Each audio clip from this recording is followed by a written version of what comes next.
Sitting here surrounded by photos of Sir Garfield Barwick. And I was just going to ask you with respect to what you were saying a moment ago about Harold Glass and appearing before Sir Garfield Barwick. I've been told by others that Garfield Barwick was a very impatient man in many ways. He hated writing judgments himself. Yeah. And I suspect, listening to what you're saying and from what others were saying, that he got a bit distrustful or disliked people with a cerebral approach to advocacy. Yeah, yes. Is that right? Yes. And he said to me once about Victorian Council, he said they scratch every hair on the dog's back. That was his expression. Was he thinking of Sir Keith Aiken? Well, he could have been. He could have been. But Barwick had the quickest mind of anybody I've seen.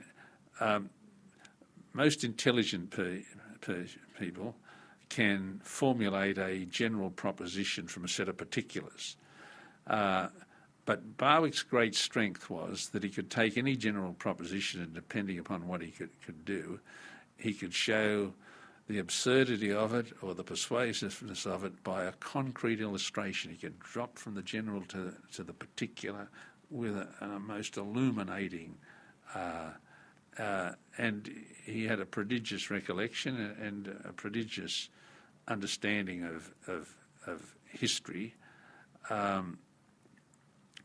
When one of the Hughes and Vale cases were being argued in the Privy Council, one of the law lords said to him, "But Sir Garfield, Section 92 was not really intended to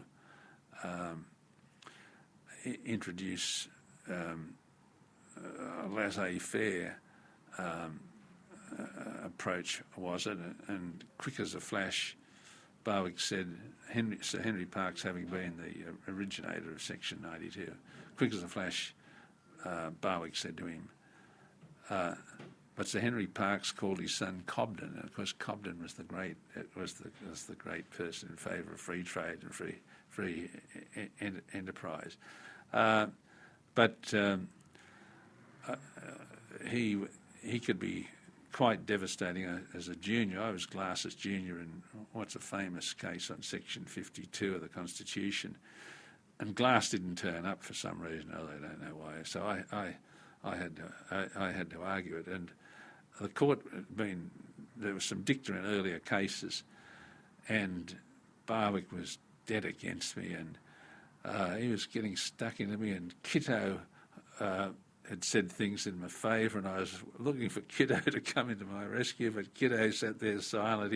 He wouldn't intervene, but Barwick gave some. He was tearing into my argument, ripping it to shreds. It was a very difficult case for me to argue. So. Did you take it personally at any stage, or did you just say to yourself, well, this is a master at his best, I suppose, and I just have to wear it? No.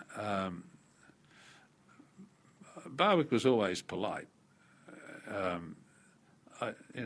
think it would be unfair to say that Barwick was ever impolite. He would put a point fairly strongly to you, but I can't ever remember him being irritable. Certainly not with me. I don't know whether he was with anybody else. It is interesting. So you've spoken in a very illuminating way about Harold Glass, who is obviously very important for you, and you've just spoken admiringly now about Sir Garfield Barwick. Did you develop something of your own advocacy style as somewhere in the middle between those two rather different polarities, if you like? Yes, I certainly did. I think in front of juries.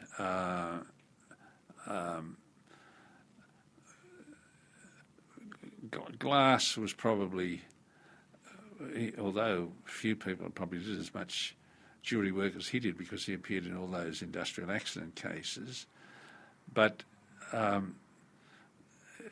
he was perhaps a bit too cerebral for the ordinary juror, I would think. Glass was wonderful at cross-examining an expert, as you can imagine, with his intellect. He was a tremendous cross-examiner of intellectual people, experts in any field. Smythe was very good in front of a jury, but his success came from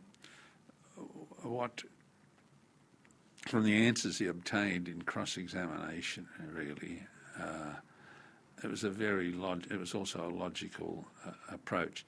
The other person who was a great influence on me indirectly was Clive Everett Sr., with whom I appeared regularly.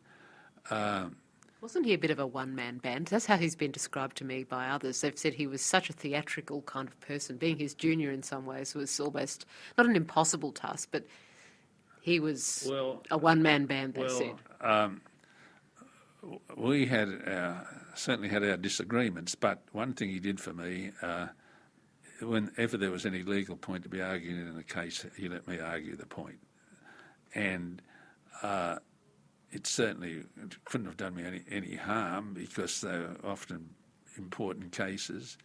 And so here's this junior counsel standing up arguing this point where this great man is sitting beside you, and solicitors are coming into court because those days the major cases used to be heard in number 2 and number 3 Supreme Court across the road there, and anybody who had documents to file had to go along that corridor and pass between 2 and 3, so they'd put their nose in, so to speak, and listen for what was going on in the case. But he taught me a lot about courtcraft.